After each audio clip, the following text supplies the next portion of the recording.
Hi everyone, and today I'm taking one more trip to the world of 3-axis electronic gimbals. I'm looking at the Zhiyun Crane 2, their newest flagship gimbal. Don't mix this up with Zhiyun's Crane V2 model, which is older and not as sophisticated. This is the newer Crane 2 model. Most of you will know by now what electronic gimbals are and how amazingly useful and important they are for semi-professional and even professional video makers. They come in different sizes and capabilities, and they're essentially a Steadicam system for your mirrorless or digital SLR camera. If you want to do handheld video work with smooth looking professional footage, then an image stabilization system in your camera or lens can help you a little, but if you want real sweeping movements and smooth footage as you're walking or even running, then an electronic gimbal is for you. This new offering from Zhiyun is one of the biggest and most expensive on the market, costing about £700 or around $750 in the US. But it can carry and work with a camera and lens combination of as little as 500 grams all the way up to an astonishing 3.2 kilograms. Its direct competitor on the market is the less expensive Mozza Air gimbal. I'll briefly compare the two at the end of this video. I've used them both. They each have different features, handling and performance. Firstly, let's look at the Crane 2 gimbal's build quality. It comes in a tough but flexible carry case. It comes complete with a strap, a tripod attachment for the bottom, which is very sturdy and tough with rubberized tips. Useful. You get a variety of wires in this little pouch for attaching the gimbal to your Canon, Sony or Panasonic camera. Other cameras can be mounted to the gimbal too, by the way. You just won't be able to electronically control them from the gimbal. You also get 3 very powerful batteries, not the kind that you can just buy off the shelf, and a dedicated battery charger. The charger works from micro USB power, so you can plug it into your phone charger. It has a neat feature where you can plug it into 2 chargers at once and it'll charge your batteries much faster. Neat. However, this gimbal does not come with a 2-handed grip. You have to buy that separately, and considering this gimbal's weight, you might want to think about that. And then the gimbal itself.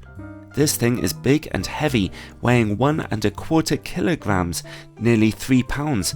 That's heavy. Use it with a larger camera and your arms will get tired after a while. It's precisely machined out of aluminium.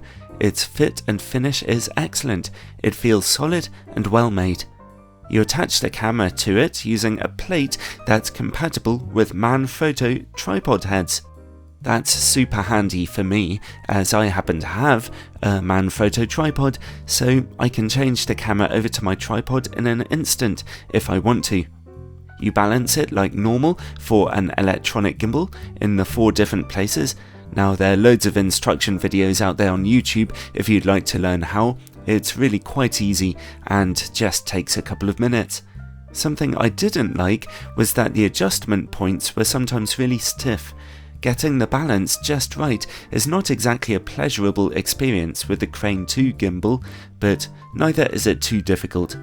Once you're all balanced, like this camera here, hold down the video record button, which is also the gimbal's on-off button, and away you go. The gimbal's battery is supposed to last from 15 to 18 hours. That's a seriously impressive amount of use. You immediately notice the miniature OLED screen, a really excellent feature that's been sorely missing from electronic gimbals for a long time. It shows you that Bluetooth is activated and the battery level too, an important indicator. Now the gimbal has 3 basic modes. It starts up in pan follow mode or PF mode. This allows you to pan your camera smoothly from left to right and right to left, but without tilting it up and down. If you want to tilt up and down in this mode, press up and down on the joystick, and you can do so very precisely. If you press the mode button once, then you go into locked mode.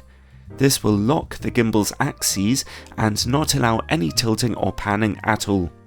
Again though, if you want to tilt and pan in this mode, you can do so very precisely with the joystick. Click the mode button once to go back into pan follow mode, or press it twice now to go into the third mode, which is designated F for follow mode. Here you can pan and tilt the gimbal smoothly without using the joystick at all, just using your hand. However, uniquely in follow mode, you can roll the camera by pressing left or right on a joystick. You can do that for careful adjustments or for dramatic effect. So those are the three main usage modes. If you press the mode button 3 times quickly, the camera turns around for selfie mode.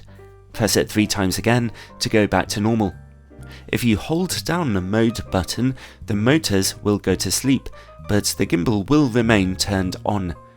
Hold down the mode button again to reactivate the motors. Now, whether or not your camera is wired into the gimbal, there's a menu you can access with various options. Press down to reach the menu and turn the dial to access sensitivity, motor power, which you can change depending on how heavy you know your camera and lens is. You can change the camera system. You can calibrate the gimbal automatically, or you can micro adjust the pitch and the roll settings if it's gotten a little out of kilter. You can also reverse the joystick controls, although sadly there's no option to reverse just the vertical axis. It reverses vertical and horizontal. Sometimes going through the menus will unexpectedly put the gimbal's motors into sleep mode. Hold down the mode button, as I said before, to power them up again. You can control the gimbal in various ways using the Zhiyun Play app on your phone with a Bluetooth connection. Unfortunately, my phone is having a few bizarre general issues and technical glitches, so I couldn't test this feature out myself this time. Hopefully I can take a look in due course. Now then, the many buttons on this gimbal can be used to electronically control various different cameras if you wire them in at the top, so let's investigate that. Firstly, let's see how the gimbal can control a Canon camera. The Crane 2 gimbal is easily capable of handling Canon's big digital SLR cameras, even with large lenses attached. It's a particularly good combination with the Canon 5D series of cameras. The good news for Canon users is that the gimbal can be used to control your Canon camera quite comprehensively. Sony users are entitled to feel a bit jealous here. Here is the gimbal holding my trusty old Canon 6D with an 85mm lens. In order to use the gimbal controls, first balance the camera properly as usual, then plug it in to the gimbal, then turn on the gimbal. Make sure it's set to Canon mode in the menu, although normally that'll come up automatically, and you might want to set the motors to a higher level if your lens is particularly heavy. Then finally turn on your Canon camera. Set the camera exposure mode to fully manual, but turn your lens to autofocus mode. Adjust your focus using the follow focus knob on the side of the gimbal. It can be a little sensitive, but still, this is a seriously enjoyable feature to use really, quite useful, and the dial turns wonderfully smoothly. Press left or right to select aperture, shutter speed, ISO, all of which you can change by turning the dial. You can also adjust exposure compensation when you're shooting in AV or TV mode on your camera. Press the middle button to take a photo, and press the record button to start recording video. So as you can see, Canon users are really spoiled by the Crane 2 gimbal.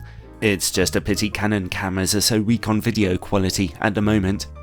Next, let's see how well it controls on a Sony camera. Your feature set is a lot more limited now. You set up the Sony camera just like I showed you with a Canon camera. You set it up first, get it all nice and balanced, and turn the camera on last. The gimbal's center button still takes a picture. Tap the video record button on the gimbal to, well, you guessed it, start and stop recording video. If you're using a camera lens with a power zoom option on it, like this little 16 to 50mm kit lens, then if you press left or right on a gimbal's control dial, then you can zoom in and out. At one speed though, lightning fast, so you can forget about getting slow cinematic zooming shots here. The other thing to take note of is that with a Sony camera, and only with a Sony camera, plugging it into the gimbal will slowly charge up your camera, which is awesome, but it comes at the cost of the battery life on the gimbal. So that's it for Canon and Sony users.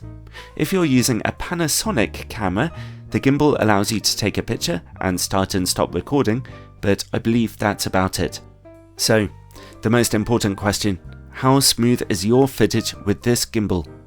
Well, overall, I found that the Crane 2 did an excellent job in smoothing out walking patterns. So long as you walk carefully, it produces fantastically smooth footage, actually. You want to resist the temptation to whip it round or tilt it up and down. The best footage you'll get is when you pan nice and slowly and carefully. The only thing I wished it could do a little better is to begin its panning movement a bit more gently when you turn left and right. Sometimes it jerks into action a little bit. Overall, I'd say that this is actually the smoothest working gimbal I've tested so far. It gives brilliantly fluid results.